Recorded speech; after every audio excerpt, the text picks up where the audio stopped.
Yes, there they are, everybody. The victory horns. And they sound for Song Yadong. The 26-year-old gets it done, sweeps the scorecards.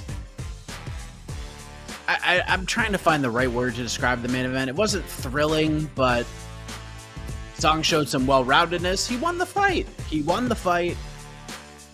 2 wins in a row. Called Shooter Yan, who yawned throughout the fight. We saw the tweet on the broadcast for about 90 seconds as Song was making his post-fight victory speech, but Paul Felder brought it up. He wants the fight, and we'll see what happens. But not only did that happen, Khalil Rountree with a big knockout against Anthony Smith in round 3, and then he calls out Alex Pereira. He calls out the brand new UFC light heavyweight champion, and there's a lot of talk about whether or not Anthony Smith could earn a title shot with the win, and Khalil Rountree heard all that noise and said, well, he didn't win, I did, so maybe I should get the title shot. Let's give the fans something they could be excited about. And you know what? He did the thing, and that's all we ask, that you go out there and do the thing, and he certainly did the thing, and we're going to do this thing right now. Welcome to the UFC Vegas 83 post-fight show. I am Mike Heck, being joined by a very special guest. Always an honor, because it doesn't happen all that often to be joined by the great New York Rick for a post-fight show. There he is. How we doing, New York Rick? I'm great, Mike. How are you? I'm doing great. The fight just ended. The card just ended. It probably lived up to the expectations that we saw on paper. There were some fun fights, some good performances. The main event, it was a win for Song Yadong. It's not one we're going to go back and rewatch, but goes out there and sweeps the scorecards against a pretty tough guy. And Chris Gutierrez took some big shots. He's very tricky on the feet. Song was missing a lot, wasn't really to get a lot going on the feet. He was landing the more damaging shots to win the first couple of rounds. And he said, you know what? I'm just going to take you down and put you on your back. And boy, was Chris Gutierrez on his back for a long time in this one. Your reaction to Song Yadong's main event victory here? Yeah, did what he needed to do against a guy who, in Gutierrez, I think probably isn't going to get enough credit for how tough he is and how many problems he can give people, especially with his kicks.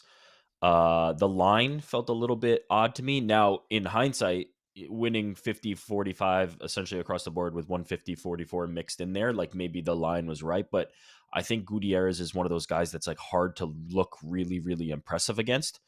And I came away thinking like Song Yadong did what he needed to do here and is a well-rounded mixed martial artist and is going to give a lot of people the kind of problems that he gave Chris Gutierrez tonight.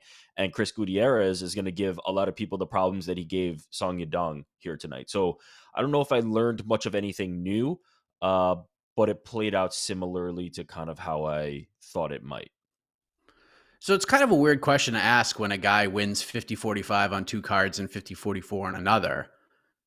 What's your biggest takeaway? Is it on the Song side or was it on the Gutierrez side? Because things got a little weird in there. Herb Dean was talking about putting the fingers in the gloves, gives him a stern warning. Gutierrez was pissed about that. And then when the round ends, he's even more frustrated. There's a heckler getting in Gutierrez's head. He's getting pissed about that. And then it just seemed like after round 2, he was just cooked. Like mentally, he was just donezo.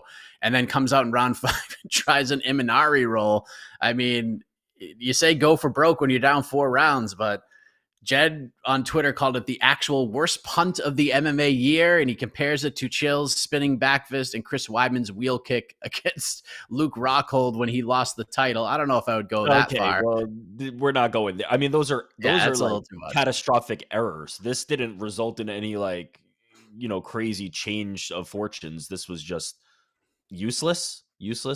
He was out of options at that point. My takeaway is not on the Gutierrez side, although it is interesting to think about, like, he kind of did mentally break here. Like, there was a lot of attention being paid to things that you don't need to be paying attention to in the middle of a fight against a top-ranked contender.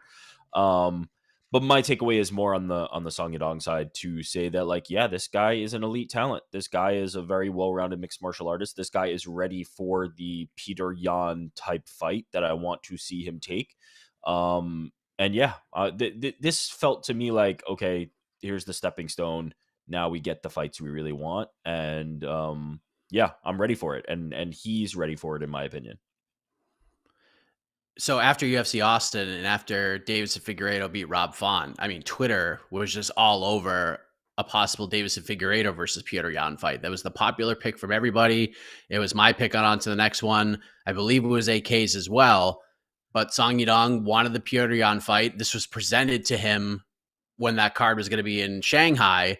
That fight Yeah. was never really a thing. I know it was reported as a thing, but it was never really a thing. It was like briefly discussed, but there were never contracts sent. There were no like official offers submitted from what I'm told in terms of getting that on both sides of the table. But what do we think here? I mean, look, bantamweight's great. You throw Figueiredo in there, that's fun. That's a fun little mix. Like Figueiredo, Song Yadong would be super fun too. But if you had your choice, would you do Figueiredo versus John, or would you do Song versus John? I don't really have a preference, to be honest. Like either of those is fine by me. I think it's time for him to be in that echelon of contenders. So yeah, I don't gun to my head, Figgy and Jan, just because I think those are bigger names and gonna put on a great show. But I'm not mad at any of them, to be honest. And you even mentioned Figueiredo versus Song Yadong. I'm in for that too. Like Yeah. bantamweight is fun right now. There's lots of good permutations of this top of the division that you can make, and I'm in for all of them. But yeah, it feels like Figgy and Jan has a lot of the public support and public sentiment at the moment. So you probably keep that one intact. But then what do you do with Song Yadong? So yeah, they'll figure that out. But no bad options here at the top of bantamweight, and it's nice. It'll start finally moving, and now we'll have some traction, and hopefully Merab Dvalishvili gets a fight. We'll see what happens from here. Yeah, maybe they do him and Cejudo. I think that makes a lot of sense Yeah. considering O'Malley and Vera are about to fight. And look, if they do Song versus Jan or they do Figueiredo versus Jan, the consolation prize, it's a step back in terms of rankings, but in terms of name power, a little consolation prize could be Dominic Cruz. Song Yadong versus Dominic Cruz, at little alpha male versus Cruz Hmm. action. I know they've mended fences a little bit, but that would still be kind of fun. And then Figueiredo versus Cruz would be fun as well. So, like you said, bantamweight is deep, it is fun, and we'll see what happens. But usually the main event is the story. I think the story is Khalil Rountree here in New York, Rick. What a performance against Anthony Smith. And look, not all 2018s are created the same. The first round with Anthony Smith was pretty damn close, I thought. I gave it to Roundtree, but it was a close round. Second round was still close. I think Roundtree just landed the more damaging shots, and then he just put Anthony Smith away. What a crazy knockout, man. Lands that short little counter uppercut and then lands that left hand. And Smith was just doing the stanky leg, and he goes down, and Khalil Roundtree, just being the martial artist, the human being that he is, just stood over Anthony, let Mark Smith come in and stop it, gets the win, and then he gets the microphone and he calls out Alex Pereira in the most Khalil Roundtree way possible. And I have to say, this was good stuff. This is really good stuff. He did the thing, New York Rick. How do you grade Khalil Rountree's performance in the fight and then on the microphone after the fight? Yeah, he aced it. This is an A plus. As far as the performance goes, I think you're right. Like the rounds were close, and I think there was a little bit of concern heading into this. Right, I think a lot of the sentiment was like, "Oh, this is going to be rough." Anthony Smith's coming in on short notice, and Khalil Roundtree is just going to murk him. And to be honest, like the first two rounds, while it did seem like Khalil's kind of waiting for that moment to land that shot that was going to take him out, they were close, and Anthony Smith was competitive. There's no other way to describe that. It was not, this one-sided drubbing. Now, granted, when Khalil was landing shots, you could see the difference in the damage that it was doing, and when Anthony was landing shots, you could see the difference in the damage it was doing. He was not affecting Khalil in that way, but the rounds were close. And then round three inevitably happened, and he landed that shot that he needed, and then held back the last shot that he didn't need. So shout out to Khalil Roundtree, who seems to be kind of a solid dude is probably the easiest way to describe it, from the call out, the not holding the shot, and the way he's kind of an open wound at times, and speaking emotionally.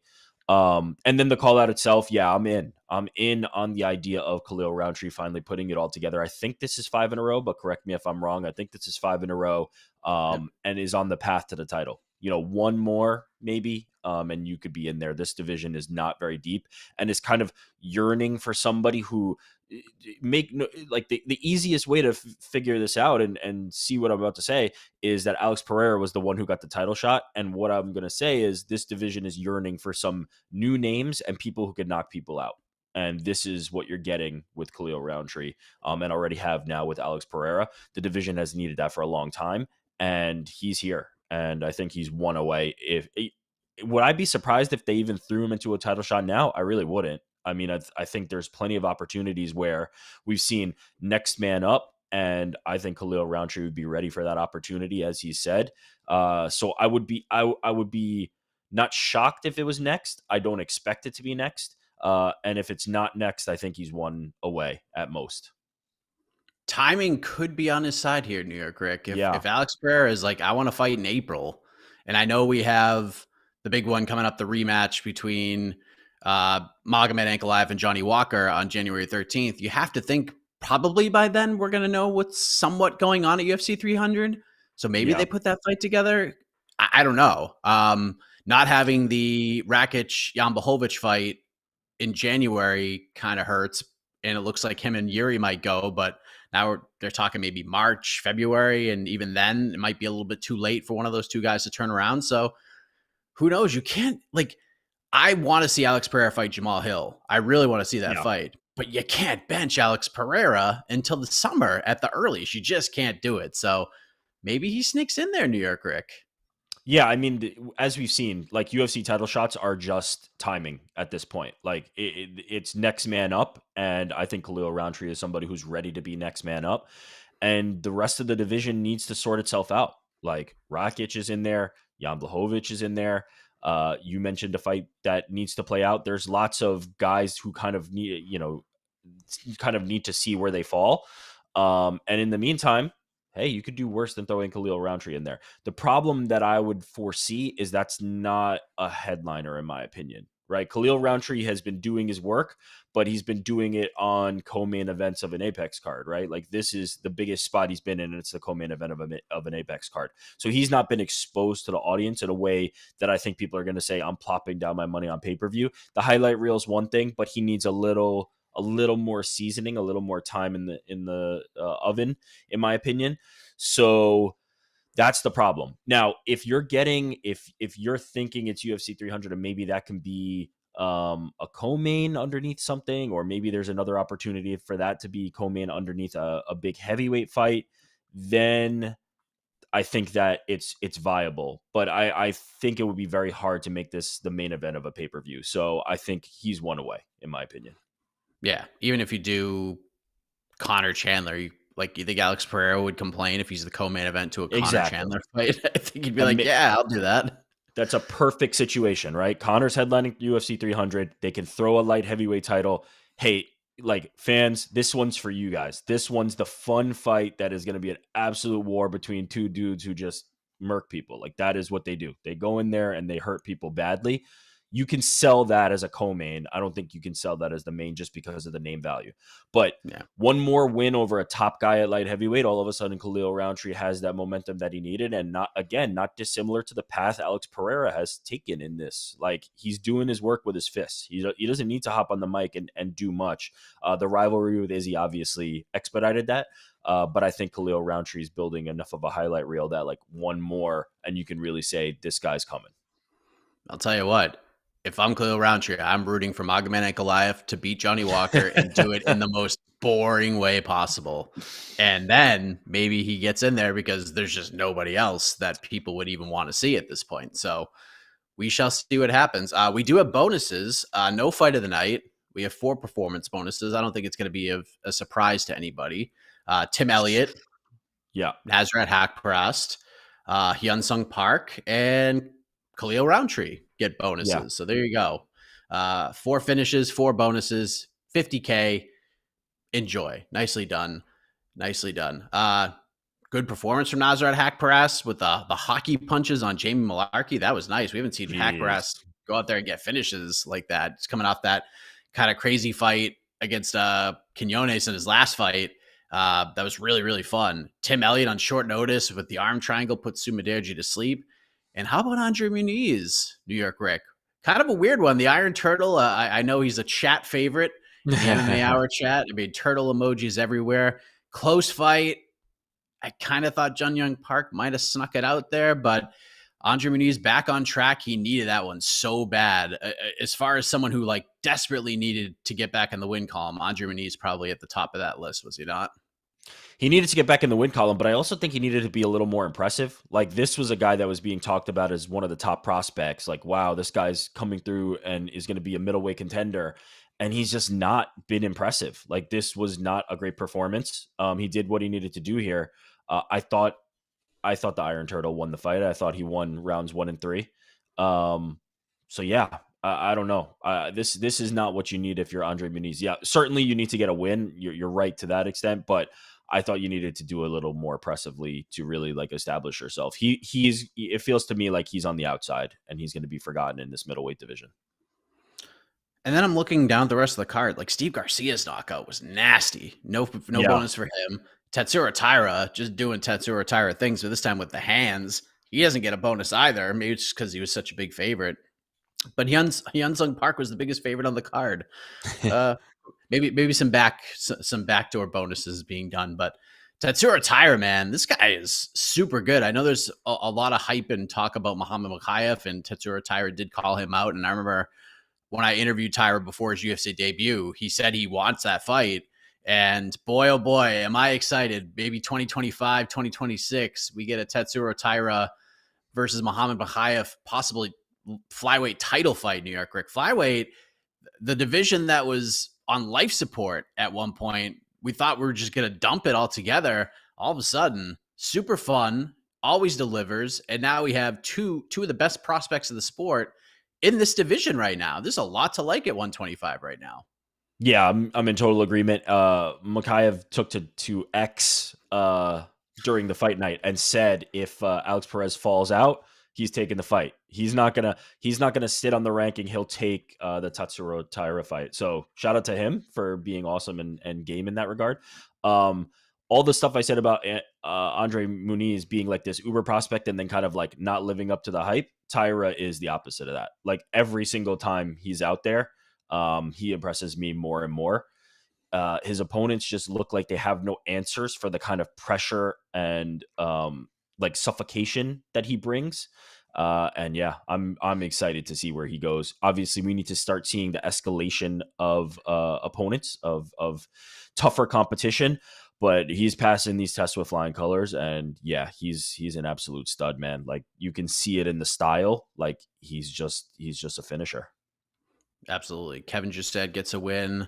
Luana Santos, big weight miss, but she gets a win over Stephanie Egger. And congratulations to Talita Alankar with a split decision win. Although I didn't really love the scoring of that one against Hyann Amanda, but it is what it is. Talita Alankar remains undefeated, 5-0-1. It's a good win right there. Gets a former Invicta champ. So that's UFC Vegas 83. Normally we don't go into listener questions this quickly, but I kind of think we just should because there's just not a lot of like fallout storyline wise. Yeah, really. So we'll bring Casey in. I know, some people are calling Song Yadong's performance, kind of safe in some regard. But you seem to like it, Casey. You seem to like it. I think Chris Gutierrez's performance was the safe performance. That was the one that was playing it safe. I often think of this. I often say this in these type of victories. We've seen this a lot. I feel like was it Rakic over Anthony Smith in a sense. These 5-round dominant decisions. Pretty much after 7 minutes, we knew it was going to happen. But to me, it is up to the guy that's losing to do something.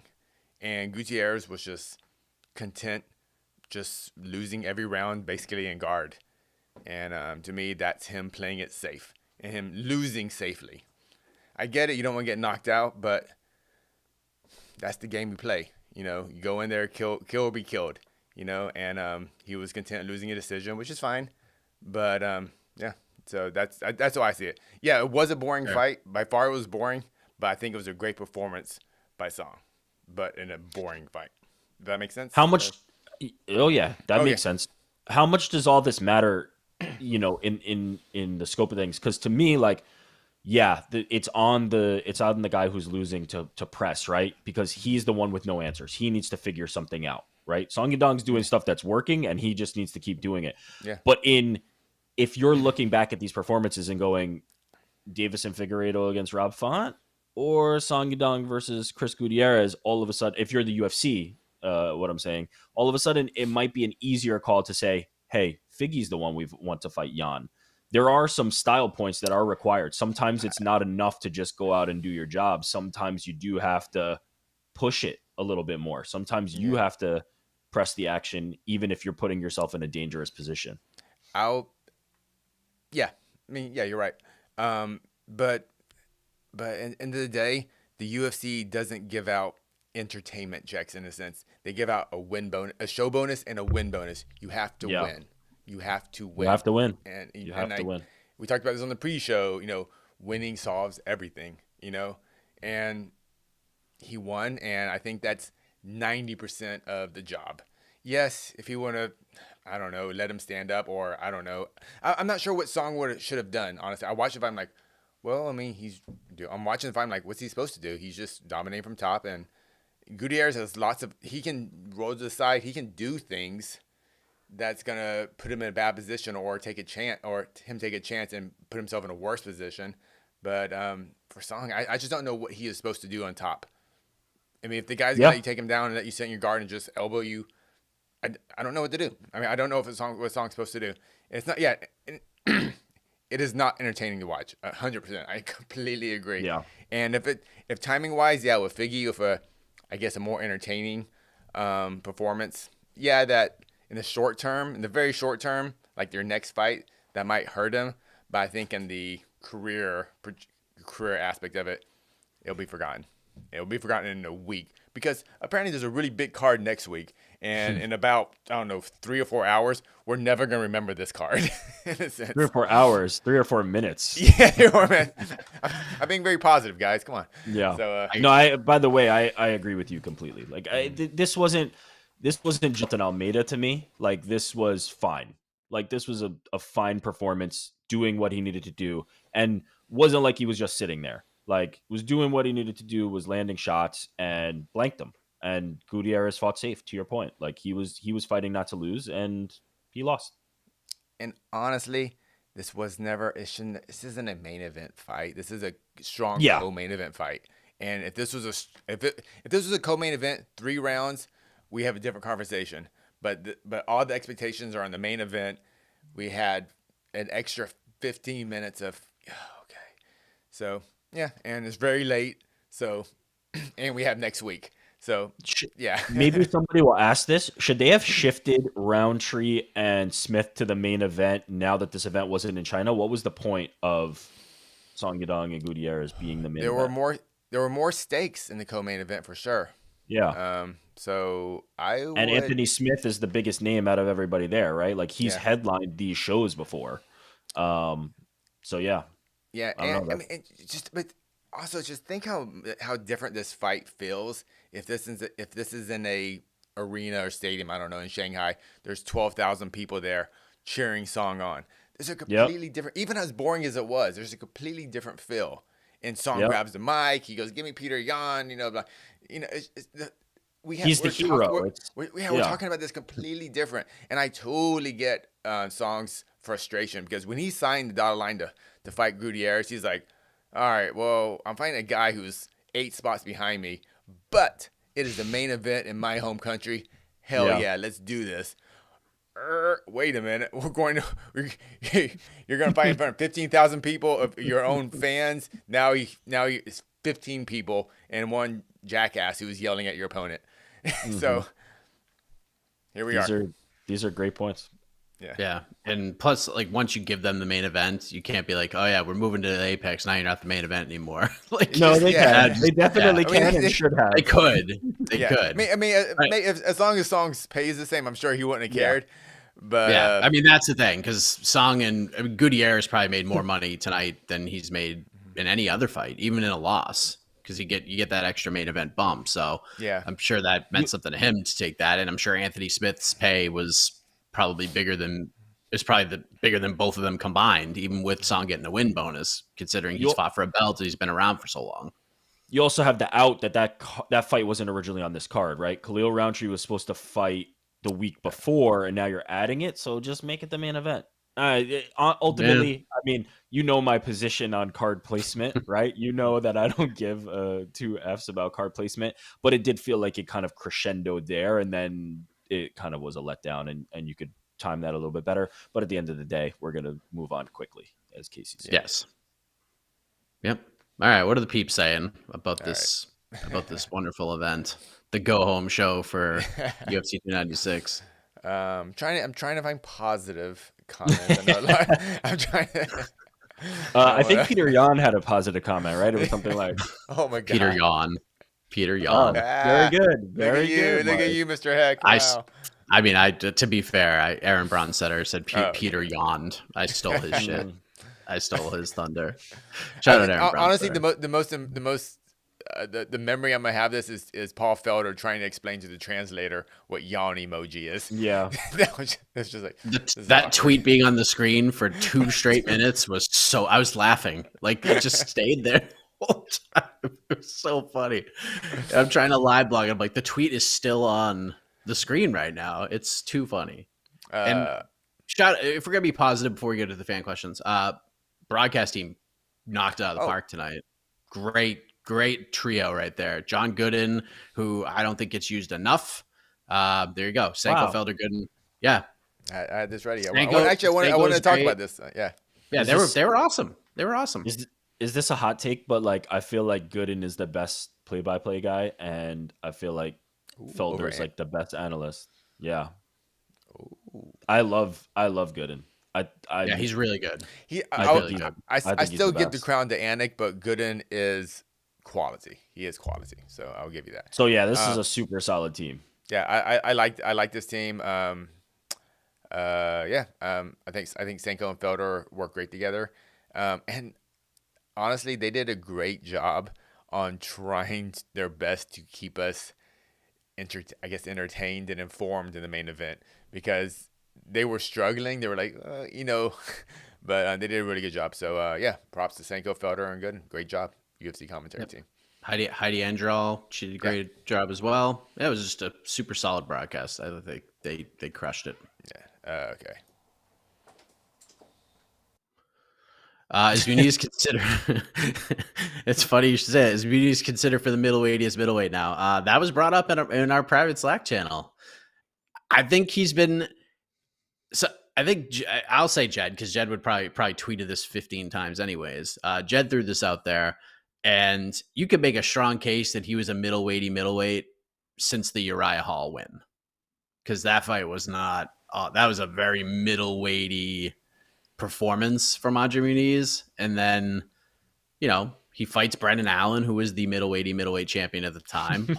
But Paul Craig isn't really middleweighty. I don't know. It's a weird one. He's under consideration. I will say that he's under consideration. I think Muniz had a good run, and now he's kind of reality has sunk back in for us, maybe. And and it's fun to be. I mean, I know Jose tries to make fun of us for being hyped on fighters, but that's what we do. We go like, hey man, like Muniz might be this kind of dark horse middleweight we weren't seeing, and we kind of go, we get excited, and it kind of turns out, not every prediction comes true, and now I think Muniz is just kind of a top 20-ish guy, limited. So yes, I think the answer is yes, actually. He's in. Not to oversimplify things, but like, this is why we have the fights, right? We need to find these things out. Yeah. Like, it's okay to be excited about like, hey, this guy's potential is XYZ, and then we find out, and then we do the experiment, and then they actually get in the cage, and then they show us who they really are. And Andre Muniz is not the guy that we thought he was. That's okay. He's somewhere underneath that, but still a top whatever in the world, which is great. He's a quality UFC caliber middleweight, and I think that's just kind of back to where he is. Yep. And he's gonna have a very important role in this ever evolving division, because he's gonna be fighting the Jun Young Parks of the world for a while now. Like, guys who, like, are you a top 15 middleweight? Well, fight Andre Muniz and you'll find out. Like, he's gonna be a Neil Magny type of middleweight, and that's not a bad place to be. You could have a very long career being in that spot. And I kind of feel like that's where Andre Muniz probably is right now. So good win for him. And there you go. Yeah, he's definitely in the mix. Let's talk about, I guess, the one fight we will remember from this card. Do you guys think if Khalil got another finish against one more top 10 opponent in his next fight, he could really get Poatan? Yeah, for sure. I wanted that Mirzakhanov fight so bad. I loved that matchmaking. That was my pick. I like after Khalil's last win, I was like, yeah, give him an Apex main event. Give him freaking Mirzakhanov. 5 rounds. Like, that fight ain't going 5. There's no freaking chance. I love that fight, but now, Khalil beating Anthony Smith, he's kind of in the dust right now, Mirzakhanov, until he gets back in there. So, yeah, one more win. Like, if he fights, like, the Ankalaev, Johnny Walker loser and, like, finishes them, he's right there. He's right there, for sure. When is Rakic supposed to fight? When was that? He was supposed to fight at 297 against Jan Blachowicz. But now it looks like that's January. That's the January card. What is that's the January card? Mid January, early January 20th, I think. You think he would take a fight with Rountree? I don't know. He's got Yuri barking at him right now, and Yuri wants it. So I think if I'm him, I'm taking Yuri over Rountree for sure. Now. Yeah, I would too. The timeline though, like maybe he doesn't want to fight. I think didn't Yuri say he wants what did he say, March or he wanted to push it back a little bit further? Yeah, he said February or March, and Rakic was like, yeah, let's do February. And then Yuri's like, nah, let's go to Miami in March. Let's do that. Yeah, see, now all of a sudden, kind of back and forth. The door is cracking open for Khalil Rountree to get somebody in the top of the rankings, and then all of a sudden we're at a title shot. Yeah, I think he's one away at most. Like, I definitely don't think it's even going to take 2. I think he gets one other top contender, and he's in there.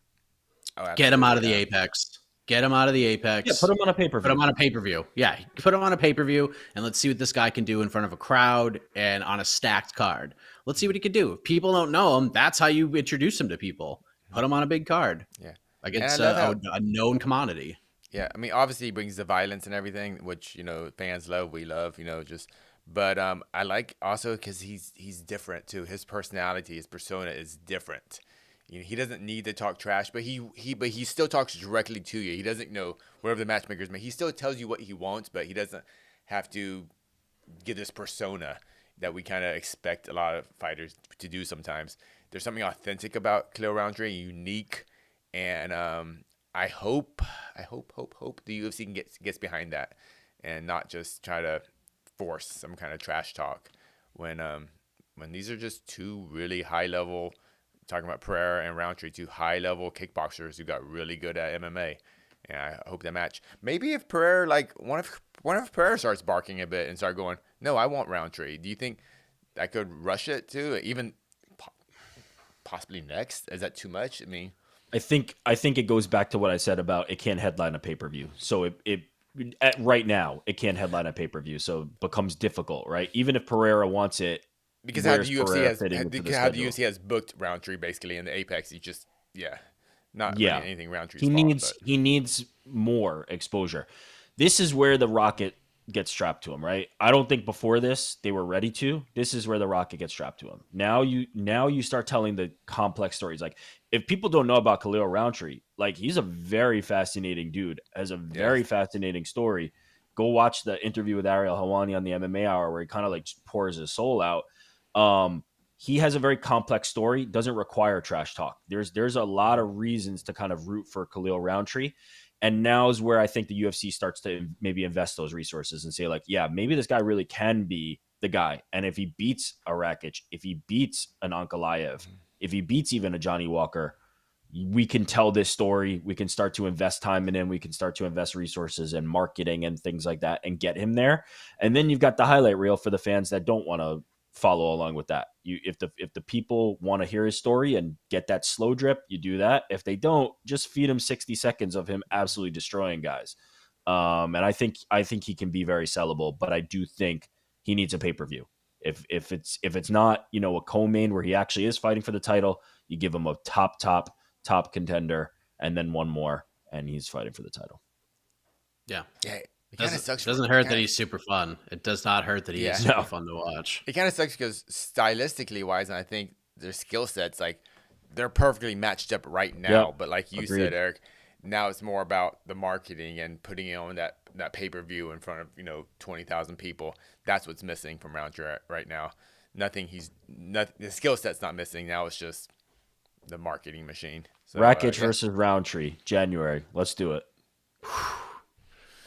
I like it. I would. Hey, hashtag would watch. I don't know if we'll get that, but hey, look, maybe.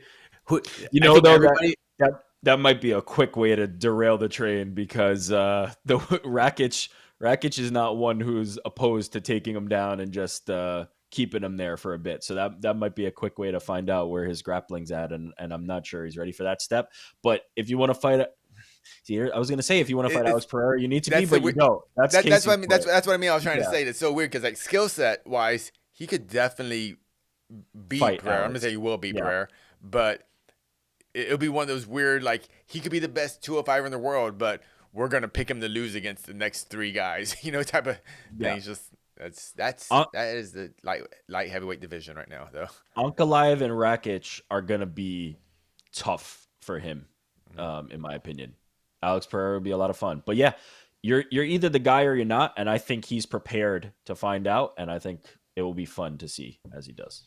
Or we just mix it all up and just throw the playbook out the window, and we do Ankalaev versus Rakic, and then we do Johnny Walker versus Khalil Rountree. That'd be fun.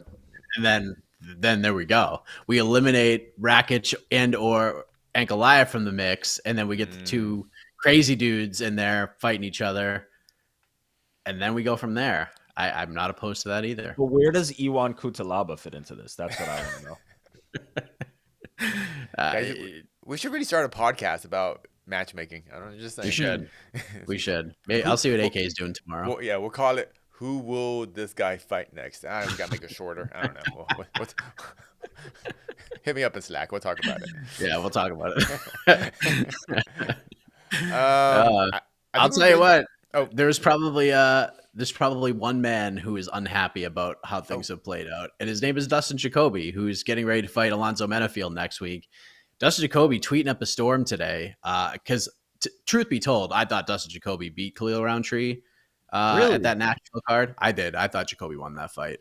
Jacoby rewatched it on Twitter today just because he's like, all right, I just want to rewatch it and see. He felt like he won all three rounds. I don't know if I would go that far. Refresh my memory on that fight because I remember Dustin getting knocked around a little bit in the first two rounds, and then Khalil completely fell off a cliff and faded, and Dustin came on. Did Khalil not win the first two rounds? I thought Khalil won the first round. I thought Jacoby won the second. I thought he stole some momentum away, and then Jacoby definitely won the third. But Jacoby thinks he won all three rounds. I don't think he won the first. I'm looking at MMA decisions right now, and I think about the 15 journalists. And it looks like 13 of them did have Jacoby winning that fight. I don't personally. Oh wow! Remember. Okay. I don't really have a strong memory of that fight, to be honest. But yeah, a lot of journalists had it for Jacoby that fight. So remember when wrestling used to be the best base for MMA, but now it feels like everybody's a kickboxer. It's kind of weird how that's crazy. It's crazy. I remember watching that fight. I watched that fight in Dallas. It was the day of Jake Paul versus Nate Diaz. I think I was watching on like Andreas' phone or something as that fight was happening. And I thought Jacoby won that fight, but oh well, they can run it back down the road. It'll be fun. Yeah. Khalil Rountree. By the way, the Khalil Rountree gas tank looked pretty good. Seemed to conserve his energy nicely in this one and had the finishing power in the third. So maybe some improvements being made. Yeah, he was a little bit. You could tell it's not that he took his foot off the gas in the second round, but he had Anthony figured out. He just let Anthony come to him and was just countering him. That counter left hand was absolute money all day long in that second round. And he stung Anthony. It's a rough style for Anthony. He has to come to him, right? Because he really doesn't have another way to win that fight. He has to jab him and he has to outpoint him and he has to, do what he's going to do. And then Khalil's just waiting on that power shot. And tough fight on short notice. But I don't think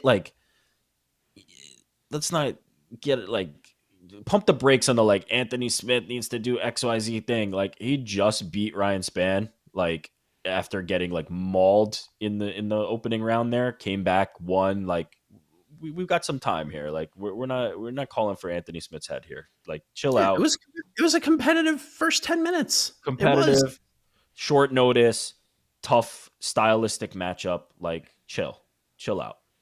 I am surprised he didn't go for any takedowns in the first round. I was gonna ask you, did he actually? He did in the second. Did he ever get his? Did he ever get his hands on him? He tried. He did. Okay, I was trying to. There's just like what they just got in close and like tied up, and then they ended up against the fence, and then Rountree almost beheaded him with the elbow that Anthony avoided on the break, and that was it. That was like the only like clinch or in like any sort of a grappling exchange in any way in the first round. It was just like well, we're close together. Let's just tie up and we'll battle against the fence. And Rountree just pushed Anthony's back against the fence, and Anthony was probably expecting an elbow to come his way, and it came, and he avoided it, and they just kept fighting. But I was surprised, not one takedown attempt in that first round. I know it's very easy to say just shoot him for takedowns because people. I know it's very easy to say because people don't understand when those knees are coming at you. Like, oh my god! But we also knew Anthony Smith's only path to victory. There had to be at least a strong takedown threat. So I mean, this is something for Anthony Smith to answer. Once he gets healed up. But the same people who are like, oh, just shoot for a takedown are also the ones where when you're working chain wrestling and on the fence and grabbing a single and switching to doubles and doing all this stuff are going to be like boring, get out of here, I don't want to see it. So like there's no winning. There's no winning when it comes to that. Yeah. That's very good. But I mean, just take him down is the refrain that's been said about like Alex Pereira for this long and Israel Adesanya before him. Like there is no just take him down. I don't know why people think you got killers trying to like take your head off with like deadly weapons. Like it's not that easy. Absolutely not. Are we good? Do you have anything else? Guys, you all know how stacked UFC 296 is. Everybody watching this does. Do you know what the first fight of the night is? The first fight of UFC 296 is Randy Brown versus Muslim Salikov. That's sick. That's the curtain jerker. That just shows you. That's incredible. That just shows you how stacked this freaking card is. I cannot wait. It is going to be a lot of fun. Boots on the ground. Lots going on. Vegas will be a buzzing all week long. There's the awards. There's karate combat with Benson Henderson versus Anthony Pettis. There's all sorts of stuff. Jake Paul's boxing this week. Wow. So look, we got a little bit of everything. Yes. One Jacob Paul will be boxing this week. I will actually be there for that. And I think Ariel's going to be there too. So look at this. A mini Dallas reunion, but missing New York Rick and the whole crew. But it's going to be a busy week, friends. We're going to have a lot of fun leading into UFC 296, which is absolutely stacked. So get ready, get some sleep, get some rest. For Casey, for New York Rick, I am Mike Heck. Thank you for watching. Good night, everybody.